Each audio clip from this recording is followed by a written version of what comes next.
Good afternoon, everyone.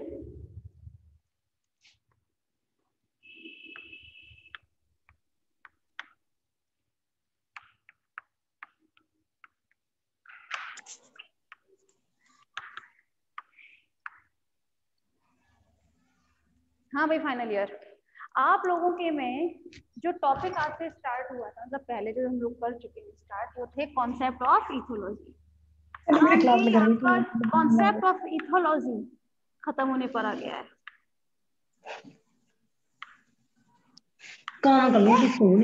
आज ये chapter पूरा फिनिश हो जाएगा, ठीक है। चलिए, तो अब हम कल बात करने वाले थे आपकी, देखिए इनसाइट लर्निंग की हम लोगों ने कल बात कर ली थी, और उससे पहले जितने कॉन्सेप्ट हम लोगों ने लर्न करने थे वो कर ली थी। कल एक कॉन्सेप्ट हम जो बात करने वाले थे वो था तर्कण, अगर आप लोगों को याद हो तो।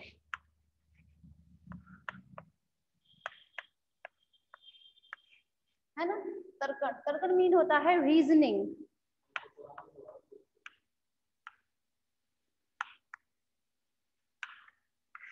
क्या होता है तर्कण मीन? तर्कण मीन होता है रीजनिंग, ठीक है।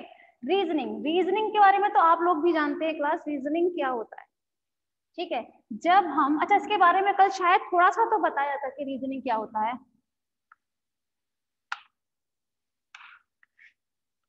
ठीक है। हाँ, रीजनिंग मीन होता है जब हम अपने पहले एक्सपीरियंस, जो पहले हमारे अनुभव होते हैं, जितने भी हमारे पिछले अनुभव होते हैं, आप चाहे इन्हें अनुभव कहें, आप चाहे इन्हें अधिगम कहें, आपके ऊपर डिपेंड करता है, ठीक है। हम हमारे पिछले अनुभवों के आधार पर हम जो कुछ नया सीखते हैं उसी को हम क्या कहते हैं? रीजनिंग कहते हैं, तर्कण कहते हैं। या मैं अपनी थोड़ी सी इसको परिभाषा को और चेंज करूं तो ये कह सकती हूँ, जब हम अपने पिछले अनुभव के आधार पर कुछ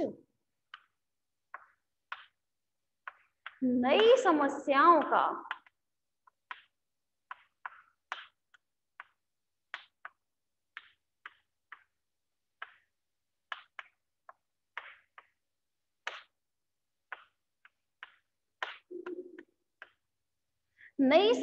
का समाधान करते हैं तो उन्हें हम तर्कण कहते हैं, मतलब रीजनिंग कहते हैं, ठीक है। देखिए रीजनिंग के बारे में तो आप लोग जनरली जानते ही होंगे। रीजनिंग वर्ड आते ही आप लोगों के मन में, जब हम तैयारी करते हैं किसी गवर्नमेंट के लिए, तो रीजनिंग वर्ड टर्म जो आता है उसका मतलब यही होता है, आपने जितने अब तक जो कुछ भी सीखा है, ठीक है, आप लोग अब कर रहे हैं, सपोज कीजिए आपने अभी फाइनल ईयर में आके तैयारी स्टार्ट की बैंक की, तो उसमें रीजनिंग का मतलब होता है आप फाइनल ईयर तक आने से पहले आपने जो कुछ भी सीखा है, आपके जो भी पिछले एक्सपीरियंसेस हैं या पिछली जो लर्निंग है, आपने उसमें कितना सीखा था, जिसकी वजह से आपके सामने जो प्रॉब्लम दी गई है, जो समस्या है, आप उनको किस तरह से उनका निवारण करते हैं या फिर आप उनको किस तरह से सॉल्व आउट करते हैं। यही सॉल्व आउट करने की जो प्रोसेस होती है, इसी को हम तर्कण बोलते हैं, यानी कि रीजनिंग बोला जाता है। क्लियर है? चलिए अब हम बात करते हैं टाइप्स ऑफ तर्कण, मीन टाइप्स ऑफ रीजनिंग, ठीक है। तो ये होते हैं आपके 3 प्रकार के। जनरली इनमें से 2 ही प्रकार के आप याद कर लें, वो ज्यादा बेटर है, ठीक है। जिनमें से एक होता है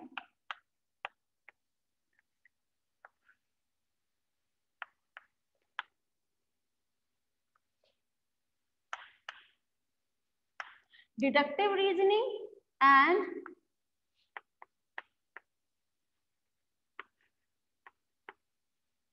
इंडक्टिव रीजनिंग, ठीक है। और एक होता है इवैल्यूएशन रीजनिंग, ठीक है। तो आप वो तीसरा टर्म ज्यादातर याद ना करते हुए आप इसी के बारे में ज्यादा समझिए, उसको हम थोड़ा सा बहुत शॉर्ट में बताएंगे, ठीक है। डिडक्टिव रीजनिंग क्या होता है? देखिए, जब हम हमारे किसी सामान्य, जो हमने सामान्य से हमारे तथ्य हैं, ठीक है, जब हमारे सामान्य तथ्य या सामान्य अधिगम, उनको एकत्रित करके जब हम किसी विशिष्ट अधिगम करते हैं, विशिष्ट तथ्य के बारे में जब हम जानते हैं, उसी को हम डिडक्टिव रीजनिंग के नाम से जानते हैं, ठीक है। और जो इंडक्टिव होता है वो इस डिडक्टिव का जस्ट ऑपोजिट होता है। क्या होता है? उसमें हम हमारे विशिष्ट तथ्यों के आधार पर, ठीक है, विशिष्ट तथ्यों के आधार से हम कहाँ पहुंचते हैं, किसी सामान्य तथ्य की ओर। ठीक है, देखिए यहाँ पर अब हम लोगों ने ये दो हैं, डिडक्टिव रीजनिंग और इंडक्टिव रीजनिंग। डिडक्टिव रीजनिंग में हमारे जो नॉर्मल से तथ्य रहते हैं, जो फैक्ट होते हैं, उन्हीं से हम क्या करते हैं, किसी विशिष्ट तथ्य की ओर पहुंचते हैं। जबकि जो हमारा इंडक्टिव रीजनिंग होता है, उसमें हम क्या करते हैं, हमारे जो विशिष्ट तथ्य होते हैं उन्हीं के आधार पर हम कोई एक सामान्य सा कोई फैक्ट निकालते हैं। अच्छा, ये चीज तो हो सकता है आप लोगों को जनरली सामान्य विशिष्ट में आप लोग कंफ्यूज हो जाए। मैं आपको एग्जाम्पल के तौर पर सिखाती हूँ। देखिए, ऐसे माने, सबसे पहले हम डिडक्टिव रीजनिंग के बारे में जान लेते हैं। डिडक्टिव रीजनिंग में मैं अगर ये कहती हूँ कि जेके कॉलेज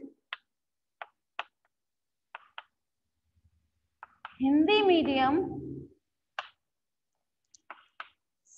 साइंस स्ट्रीम से है, ठीक है, मतलब है ये कि जो जेके कॉलेज है उसमें वो हिंदी मीडियम की क्लासेस लगती हैं और वो सिर्फ और सिर्फ साइंस स्ट्रीम के ही स्टूडेंट्स उसमें पढ़ते हैं। ठीक है, अब मैंने एक बहुत छोटा सा एग्जांपल दिया कि मेरी सिस्टर वैभवी वो जेके कॉलेज में पढ़ती है। ठीक है, देखिए मैंने यहाँ पर आपके सामने दो तथ्य रख दिए हैं। इससे पहले तथ्य में मैंने ये बात बोली है कि जो जेके कॉलेज है वो हिंदी मीडियम का है और उसमें साइंस स्ट्रीम के बच्चे पढ़ते हैं। ठीक है, ये तो रहा आपका पहला तथ्य। दूसरी मैंने ये बात बताई है कि जो वैभवी है मेरी सिस्टर, वो जेके कॉलेज में पढ़ती है। ठीक, इसका मतलब आपके पास में ये दो सामान्य तथ्य हैं।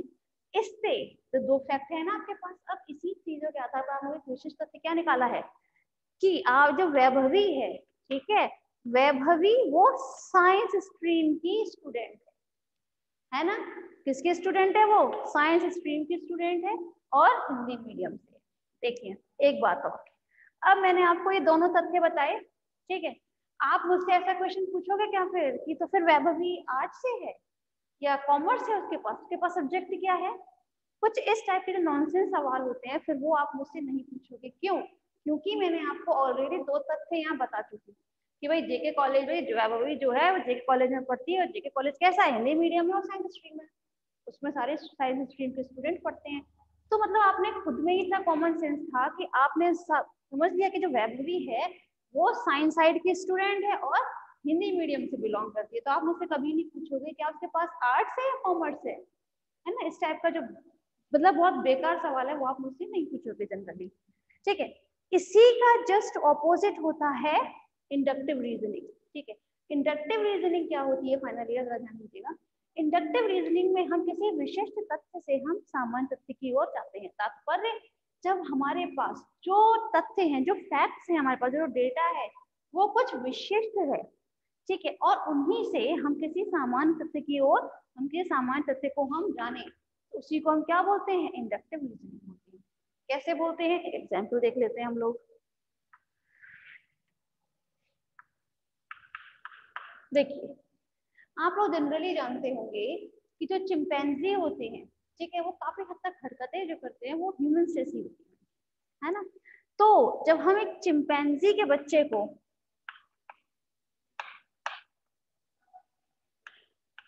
एक चिंपैंजी का बच्चा है, ठीक है, और एक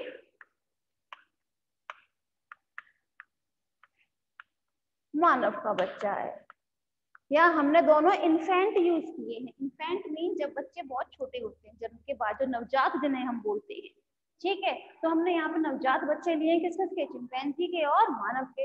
अब जब हम इन दोनों ही बच्चों को एक साथ बड़ा करते हैं तो स्टार्टिंग में हम क्या देखते हैं, देखिए हमारे पास विशिष्ट तथ्य क्या है, विशिष्ट तथ्य ये है कि यहाँ पर ये दोनों ही स्पीशीज अलग अलग है, अलग अलग है ना।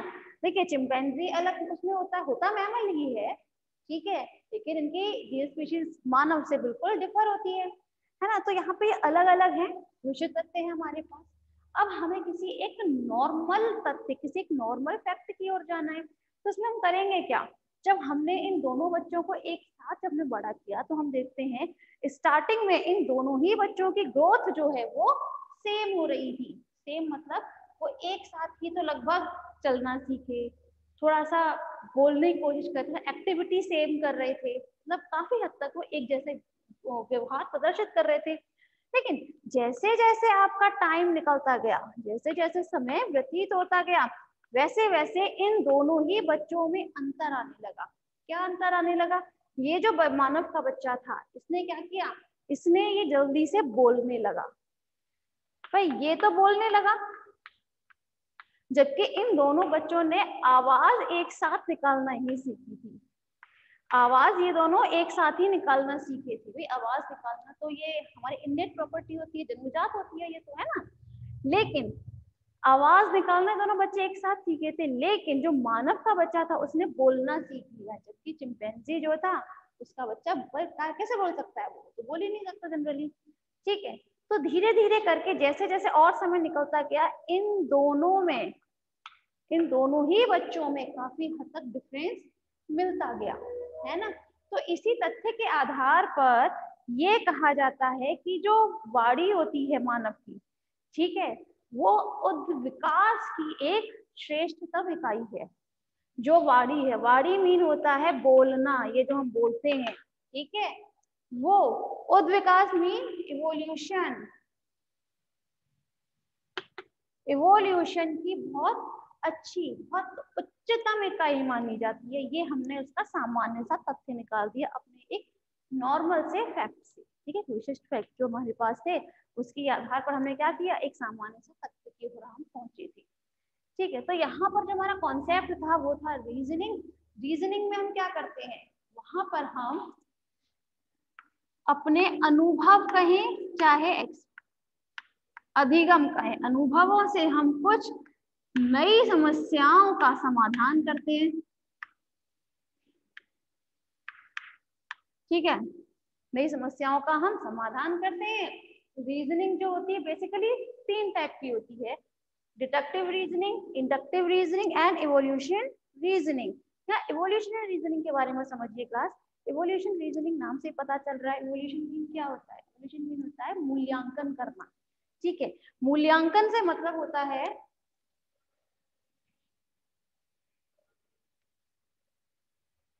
थोड़ा सा समझ लीजिए आप।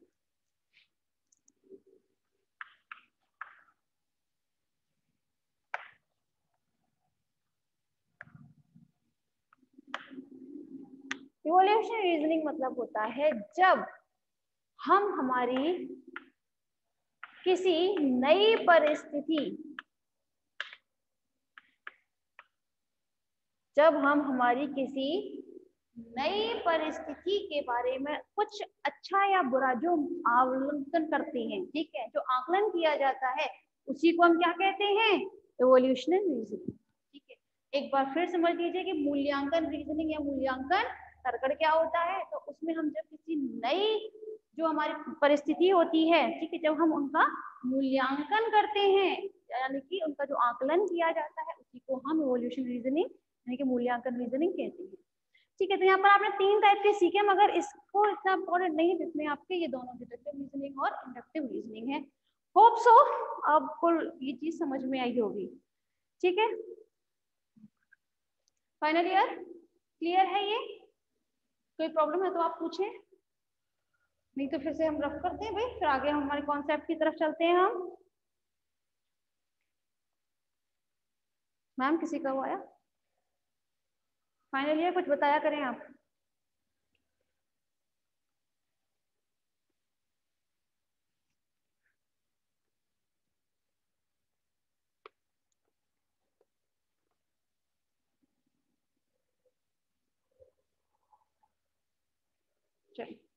नेक्स्ट जो है वो है कॉन्सेप्ट ऑफ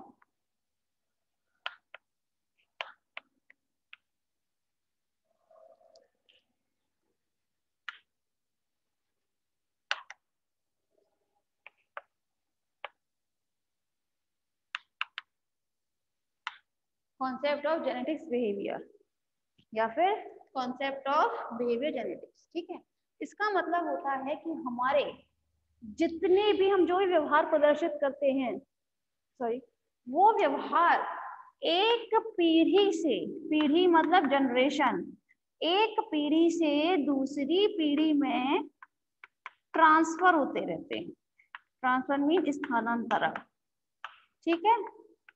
वो भी किसके बेसिस पर होते हैं? जीन्स के थ्रू होते हैं भाई। यहाँ तक तो आप लोगों को क्लियर ही होगा, है ना, कि ये जो हमारे कोई भी हमारा बिहेवियर है, हम हमारी ही क्यों बात करें, हम किसी भी जंतु की व्यवहार की बात करते हैं तो कुछ व्यवहार जो होते हैं वो व्यवहार एक पीढ़ी से दूसरी पीढ़ी में किसी जीन की हेल्प से स्थानांतरण ट्रांसफर हो जाते हैं।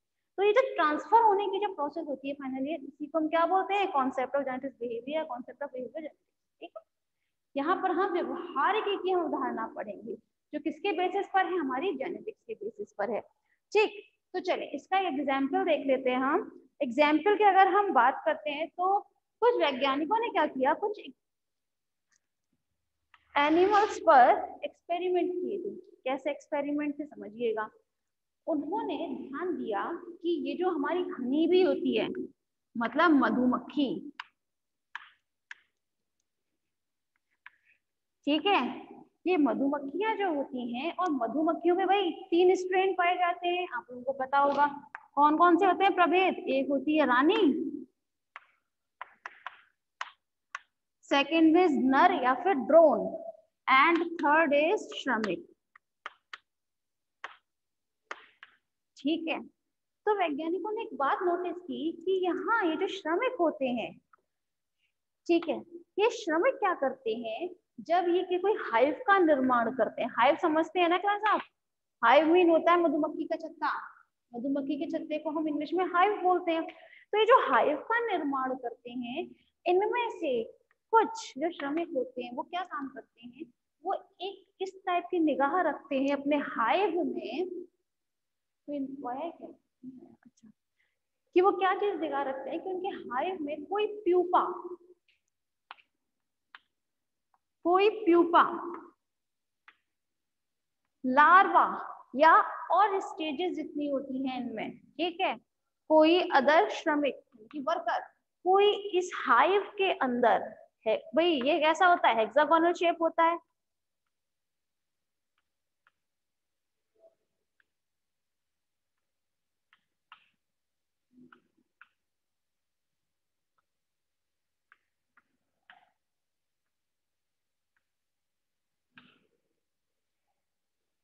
ठीक है।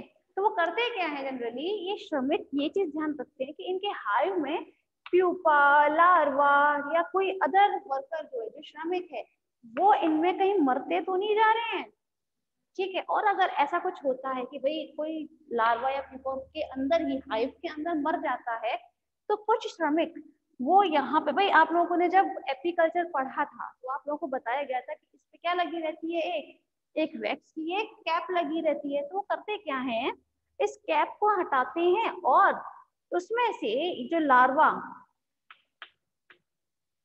या फिर प्यूपा, जो भी भाई डेड सेल है आपके अंदर, ठीक है, उनको यहाँ से हटा देते हैं, उन्हें फेंक देते हैं और अपने इस हाइव को बहुत ही ज्यादा कैसा रखते हैं, साफ सुथरा, बहुत ज्यादा साफ सुथरा रखते हैं, ठीक है। और साथ में वैज्ञानिकों ने ये भी ध्यान दिया कि भाई कुछ स्पीशीज इनकी ऐसी होती हैं जो इस टाइप का बिल्कुल भी ध्यान नहीं देती है, मर रहे हैं मर जाने तो बाद में वो सब चीज उनके हनी भी, मतलब ये जो हनी होता है इसी में जाके वो मिल जाती है। तो बहुत सारी स्ट्रेन्स होती हैं, आप लोगों को पहले से पता है कि जीनस स्पीशीज तो बहुत होती है मधुमक्खी में। तो यहाँ पर कुछ वैज्ञानिकों ने भाई 2 तरीके के वर्कर्स देखे, या फिर मैं ये कहूँ भाई यहाँ हटा दे, यहाँ समझे आप, ठीक है। तो वैज्ञानिकों ने यहाँ पर 2 तरीके की जीनस स्पीशीज की मधुमक्खियां देखी थी। एक देखी थी जिनमें वर्कर जो होते हैं वो कैसे होते हैं,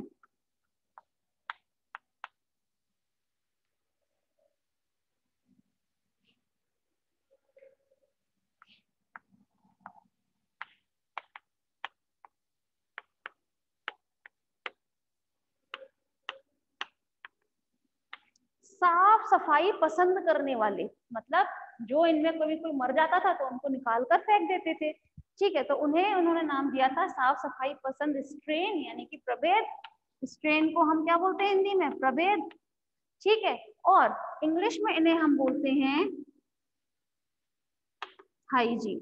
ठीक है, और साथ में उन्होंने कुछ इस टाइप की जीनस स्पीशीज देखी थी कि जो कैसी थी,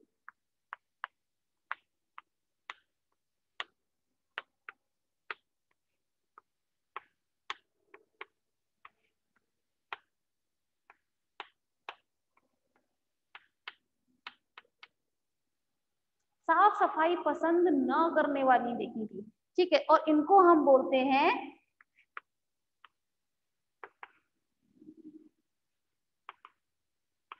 नॉन हाइजीन, या फिर क्या बोलते हैं, नॉन हाइजेनिक। ठीक है, और इनको हम हाइजीन या फिर हाइजेनिक, आपके ऊपर डिपेंड करता है। ठीक है, तो यहाँ पर उन्होंने दो प्रभेद देखे थे, दो स्ट्रेन उन्हें यहाँ पर देखे, जिसमें से एक कैसा स्ट्रेन था जो इनमें से मरने वाले जो स्पीशीज होती थी, लार्वा या प्यूपा, उनको हटा देते थे, और कुछ ऐसे थे स्ट्रेन जो बिल्कुल भी ध्यान नहीं देते थे। तो अब उन्होंने किया क्या, साइंटिस्ट ने, ये दो तरीके के स्ट्रेन मिल चुके हैं, फर्स्ट एंड सेकंड, तो उन्होंने इन दोनों के ऊपर ही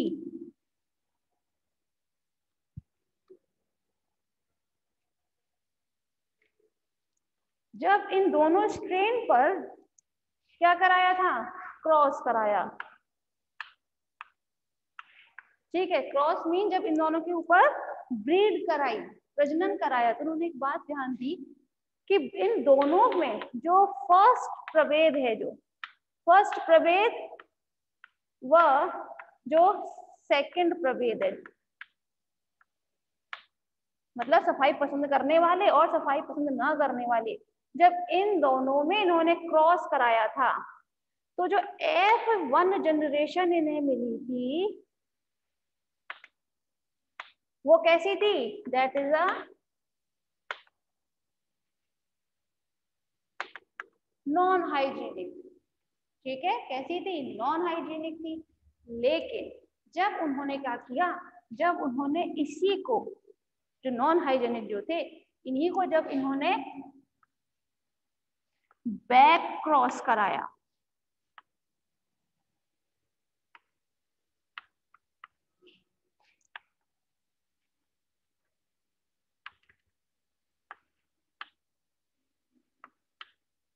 back cross with hygienic gene, hygienic strain. Hygienic strain mean होता है कि वो क्या करते थे, सफाई पसंद थे। ठीक है, तो जब इन्होंने इनमें बैक क्रॉस करवाया, किस किस में, एक तो F1 जनरेशन में, और साथ में जो फर्स्ट प्रभेद था जो सफाई पसंद थे, इन दोनों में जब उन्होंने क्या करवाया, क्रॉस करवाया, तो उन्होंने क्या देखा कि उन्हें कुछ अलग ही टाइप के स्ट्रेन मिले थे। वो स्ट्रेन क्या थे, जरा ध्यान दीजिएगा।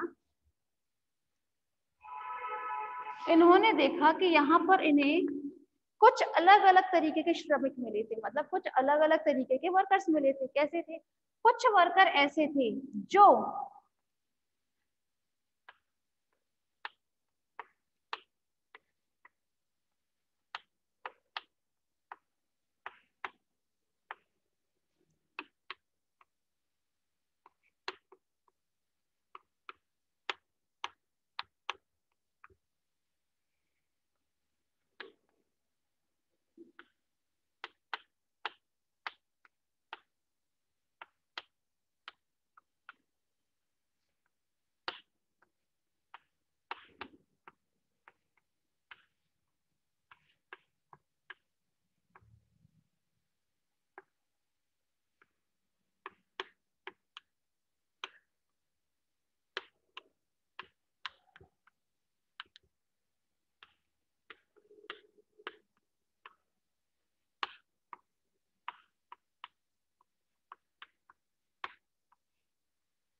हाँ भाई, तो उन्हें जो स्ट्रेन मिले थे वो किस टाइप के थे, कुछ श्रमिक ऐसे थे जो कैप हटाते थे। कैप मीन जो भी बनाया था ना ऐसे हेक्सागोनल शेप में, इनमें से कैप हटा देते थे, लेकिन वो लार्वा या प्यूपा नहीं हटाते थे। ठीक है, लार्वा या प्यूपा नहीं हटाते थे, लेकिन सेकंड टाइप के श्रमिक थे वो इस टाइप के मिले थे। अगर कोई दूसरा श्रमिक से इनमें से कोई भी एक श्रमिक इनमें से कैप हटा देगा तो लार्वा या प्यूपा को फेंक देंगे, लार्वा या प्यूपा को उसमें से अपने जो हेक्सागोनल सेल्स हैं जो इनकी, ठीक है, उनमें से बाहर फेंक देंगे। और तीसरा इन्होंने एक स्ट्रेन मिला था, जो प्रभेद मिला था वैज्ञानिकों को, वो किस टाइप का था, वो ना तो कैप हटाते थे ना ही उनको लार्वा या उसको फेंकते थे। तो इस टाइप से 3 प्रकार के श्रमिकों के स्ट्रेन मिले थे उन्हें वर्कर्स के। तो ये आई थिंक क्लियर हुआ होगा आप लोगों को कॉन्सेप्ट ऑफ जेनेटिक बिहेवियर। क्यों भाई, क्लियर है? नहीं तो चलो एक काम करते हैं, एक बार फिर से रिपीट कर लेते हैं।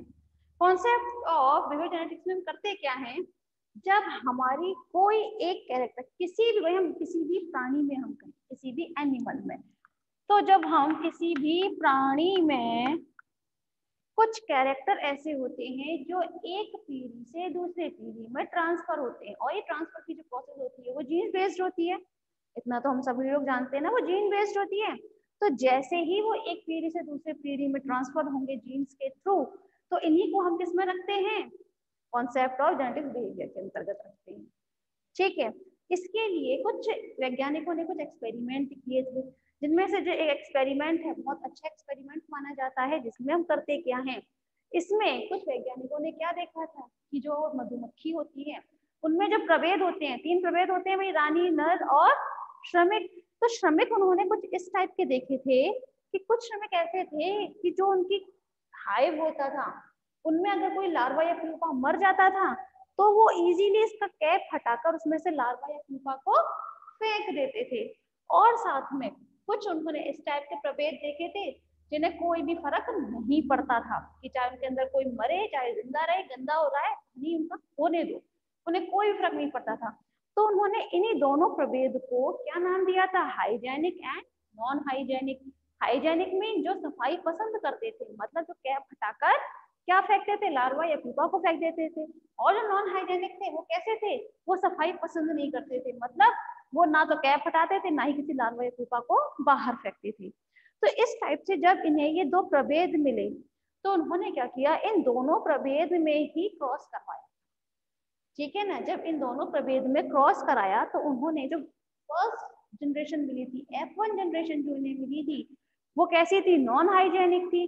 और इस नॉन हाइजेनिक को जब उन्होंने, मतलब जब F1 जनरेशन को उन्होंने जब बैक क्रॉस करवाया, बैक क्रॉस मीन क्या होता है, जब पिछले वाले के साथ जब करवाया जाता है, ठीक है, तो जब बैक क्रॉस करवाया था किसके साथ, नंबर 1 प्रभेद के साथ, मतलब जो हाइजेनिक थे, जो हाइजेनिक स्ट्रेन थे, जब उनके साथ करवाया गया है F1 जनरेशन का बैक क्रॉस, तो उन्हें कुछ अलग अलग तरीके के स्ट्रेन मिले, मतलब कुछ अलग अलग तरीके के प्रभेद श्रमिक मिले।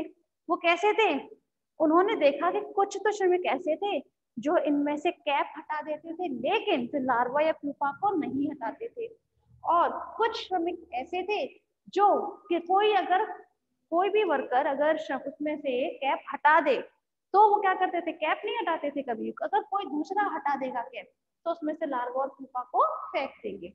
और जो उन्हें तीसरा मिला था स्ट्रेन, वो कैसा था, वो ना तो कैप हटाता था और ना ही लार्वा या प्यूपा को बाहर फेंकता था। तो इस प्रकार से वैज्ञानिकों को ये, हाँ कराती हूँ अभी, ये क्या मिले थे, 3 अलग अलग प्रकार के ये स्ट्रेन मिले थे। क्लियर है, final year, I think clear हो गया होगा। अच्छा आप लोग पहले तो जरा वो करें, रिजॉइन।